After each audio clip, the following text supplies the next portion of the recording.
एक वैज्ञानिक का नाम है। इन्होंने दो आवेशों के बीच लगने वाला आकर्षण या प्रतिकर्षण के बारे में अपना एक नियम दिए। कूलाम ने दो आवेशों को आर मीटर की दूरी पर रखकर उनके बीच लगने वाले आकर्षण या प्रतिकर्षण बल के बारे में अपना एक नियम प्रतिपादित किए, जिसे कूलाम का नियम कहते हैं।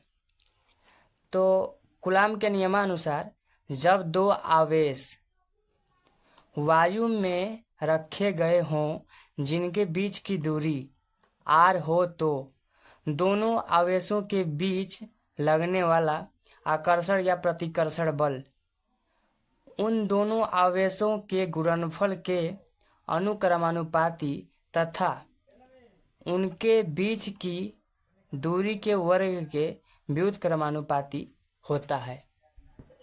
आइए हम लोग इसको समझते हैं।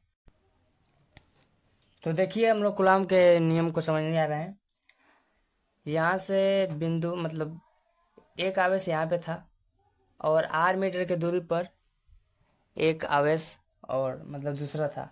इसको Q1 और Q2 बिंदु इसको A मान ले रहे हैं और इसको B। दोनों के बीच की दूरी कितना है? r मीटर है। ठीक है, तो कूलाम के नियमानुसार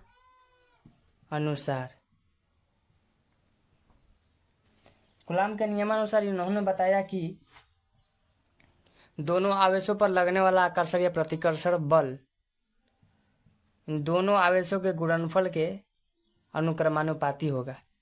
ठीक है, और इन्होंने यह भी बताया कि तथा इनके बीच की दूरी के वर्ग के व्युत्क्रमानुपाती होगा। तो ये सब होने के बाद तब हम लोग ये करेंगे कि एकल संबंध के नियम से इसको हम लोग जोड़ेंगे। तो F proportional Q1 Q2 upon में R का स्क्वायर होगा। ठीक है, तो ये जो आपका प्रोपोर्शनल है,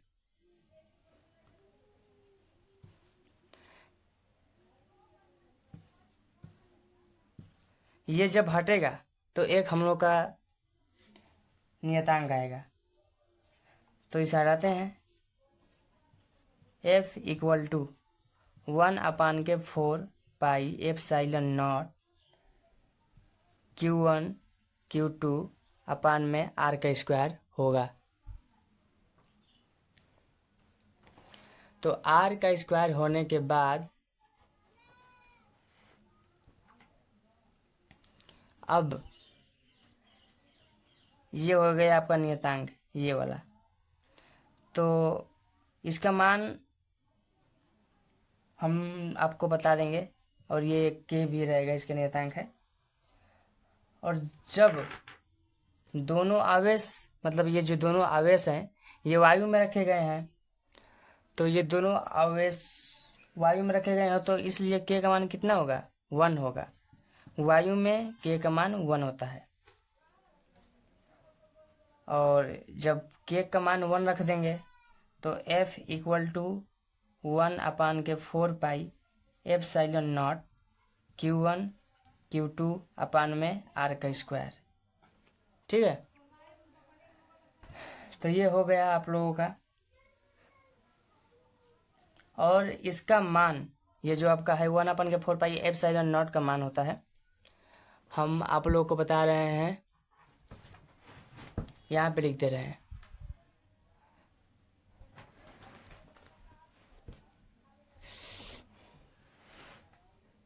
वन अपान के 4 pi epsilon not equal to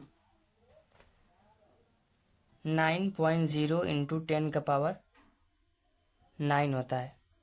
और इसका मात्रक न्यूटन इंटू मीटर स्क्वायर प्रति कूलाम स्क्वायर होता है। समझ गए आप लोग? और ये आपका जो एप्सिलॉन नॉट है इसका भी एक मान होता है। इसको हम लोग कहते हैं एप्सिलॉन नॉट।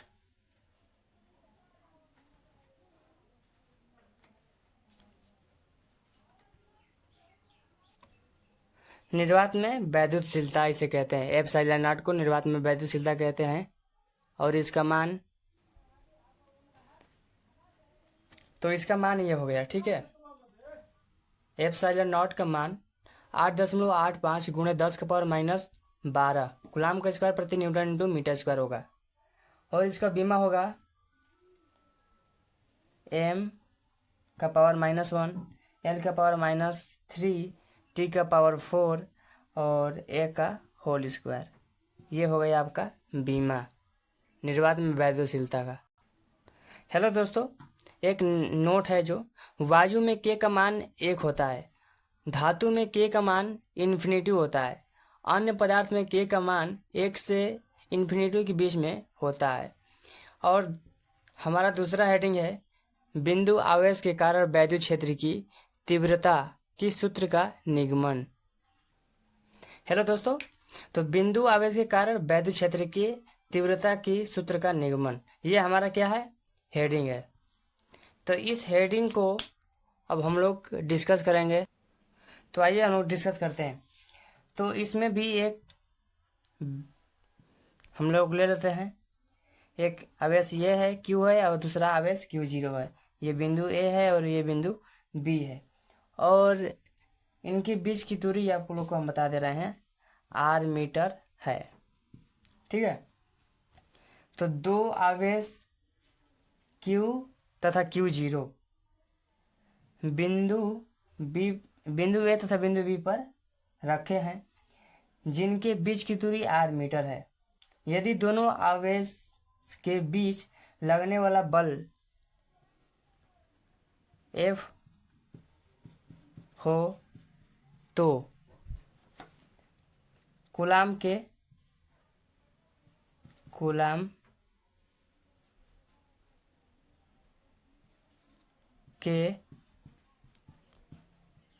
नियम से, तो कूलाम के नियम से चूँकि हम जानते हैं कि F = 1/4 pi epsilon not Q0/R का स्क्वायर। ये हमारा हो गया समीकरण नंबर 1, ठीक है। तो ये जो आप लोग का समीकरण नंबर 1 हो गया।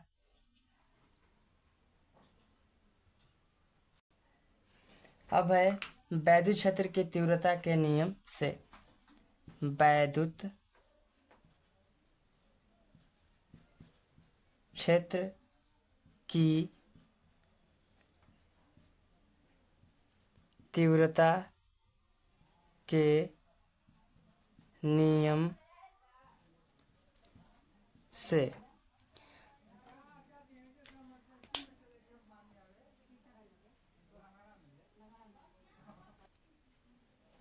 तो E = कितना होता है, E = होता है आपका F/Q0।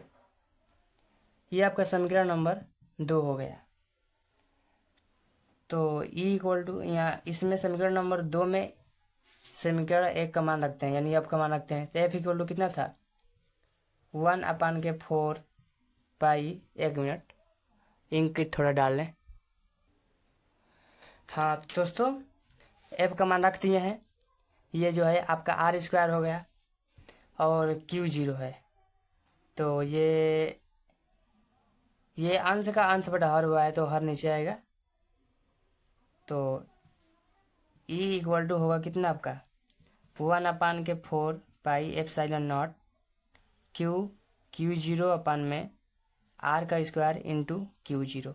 तो Q0 से Q0 आपका क्या हो जाएगा, कट जाएगा। तो E = 1/4 pi epsilon not Q/R का स्क्वायर। मात्रा कितना होगा, न्यूटन पर कूलाम, ठीक है। वैद्युत क्षेत्र की तीव्रता का मात्रक वही होता है ना, न्यूटन पर कूलाम। इसलिए दोस्तों इसका बीमा जो है mLt का पावर -3 A का पावर -1 होगा। इसको जरा ध्यान से याद रखिएगा। अगला हेडिंग है वैद्युत द्विध्रुव आघूर्ण। ऐसे दो आवेश जिनके मान बराबर परंतु चिन्ह में विपरीत होते हैं तथा यदि इनके बीच की अल्प दूरी 2l हो तो वैद्युत द्विध्रुव आघूर्ण उन दोनों आवेशों में से किसी एक आवेश तथा उन दोनों आवेशों के बीच की अल्प दूरी 2l के गुणनफल के बराबर होता है।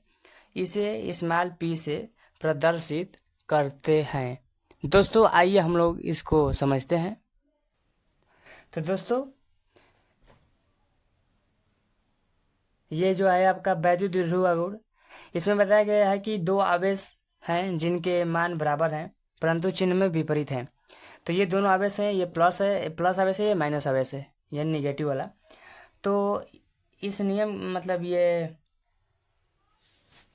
वैद्युत द्विध्रुव आघूर्ण में बताया गया है कि वैद्युत द्विध्रुव आघूर्ण उन दोनों आवेशों में से किसी एक आवेश तथा उन दोनों आवेशों के बीच की अल्प दूरी 2l के गुणनफल के बराबर होता है। यानी ये आवेश हो गया और ये इसकी दूरी हो गई, तो इन दोनों आवेशों को गुणनफल के रूप में लिखेंगे जो आपका, तो इसे स्मॉल p से प्रदर्शित करते हैं। तो small p equal to q into 2l, ये जो है आपका आवेश हो गया और ये हो गया आपका अल्प दूरी, इसलिए p इक्वल टू 2ql। इसका मात्रक होगा coulomb into metre, coulomb into metre, ठीक है। इसका बीमा होगा LAT, ठीक है।